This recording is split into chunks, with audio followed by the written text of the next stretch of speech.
BRS के working सदर KTR ने कहा कि पार्टी के सीनियर रहनुमा व जुबली हिल्स के रुकन असम्बली मागंटी गोपीनाथ के इंतकाल पर पार्टी को नाकाबिल तलाफी नुकसान पहुंचा है। केटीआर ने गहरे रंजो-गम का इजहार करते हुए कहा कि ये इंतहाई अफसोसनाक है कि मेरे भाई नरम मिजाज और हमदर्द शख्सियत के मालिक थे, आज सुबह हमसे जुदा हो गए। कहा, हमने एक वाकई अच्छे लीडर को खो दिया है। केटीआर ने कहा कि मागंटी गोपीनाथ ने हैदराबाद की तरक्की में अहम किरदार अदा किया। హైదరాబాద్ జిల్లా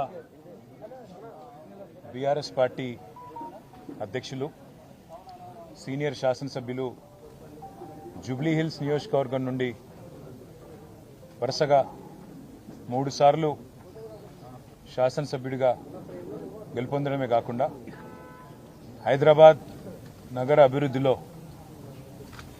ఒక ప్రముఖ పాత్ర పోషించిన మృదు స్వభావి మా సోదరుడు శ్రీ మాగంటి గోపీనాథ్ గారు గత కొద్ది కాలంగా అస్వస్థతగా ఉన్న విషయం మీ అందరికీ కూడా తెలిసిందే. ఇవాళ ఉదయం వారు హాస్పిటల్లో మరి మృతి చెందిన విషయం కూడా మాకు ఉదయమే డాక్టర్ల ద్వారా తెలిసింది.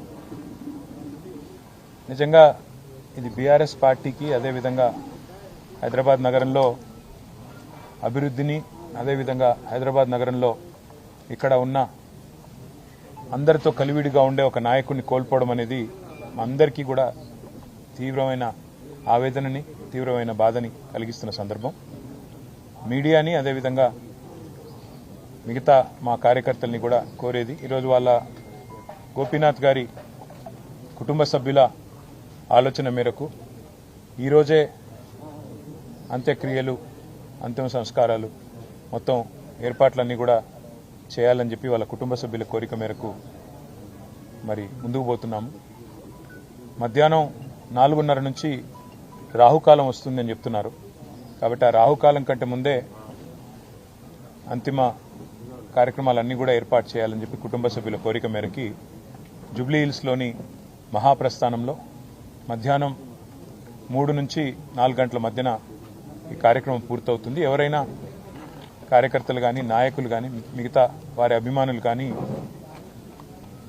చివరిసారి వారికి నివాళులు అర్పించాలి అంటే వారు ఇక్కడ వారి కుటుంబ సభ్యుల్ని కలవడానికి అదేవిధంగా వారికి నివాళులు అర్పించడానికి ఇక్కడ వారి స్వగృహం దగ్గర ఏర్పాట్లు చేయడం జరుగుతూ ఉంది. తర్వాత ఇక్కడ నుంచి ఊరేగింపుగా బయలుదేరి స్ట్రైట్గా మహాప్రస్థానానికి వెళ్ళి 4 గంటల లోపల రావుకాలం రాకముందే కార్యక్రమాలు చేయాలని వారి కుటుంబ సభ్యులు ఏదైతే నిర్ణయం తీసుకున్నారో దానికి అనుగుణంగా ముందుకు పోతాం. మా పార్టీ నాయకులు కార్యకర్తలు అందరూ కూడా సహకరించాలని, మీడియా కూడా సహకరించాలని దయచేసి సహకరించాలని చెప్పి కోరుతూ మరి రాష్ట్ర ప్రభుత్వం కూడా ఏర్పాట్లు చేస్తున్నామని చెప్పి ఇప్పుడే చెప్పింది. వారికి కూడా ధన్యవాదాలు. మరి ఈ అంతిమ కార్యక్రమాలన్నీ కూడా గౌరవప్రదంగా జరిగే విధంగా దయచేసి వచ్చిన వారికి ఇబ్బంది పెట్టకుండా అందరం కూడా సహకరిద్దామని చెప్పి కోరుతూ, ఇక్కడ స్థలం కూడా తక్కువ ఉంది, అందుకే కొద్దిగా వచ్చిపోయే వాళ్ళకి వచ్చిపోయే వీఐపీలకు కూడా మనం కొద్దిగా వారికి సమయం ఇచ్చి వారికి మార్గం కూడా చేసే విధంగా మీరందరూ కూడా సహకరించాలని కోరుతున్నాం. జోహార్ మాగంటి గోపీనాథ్ గారు, జోహార్ మాగంటి గోపీనాథ్ గారు.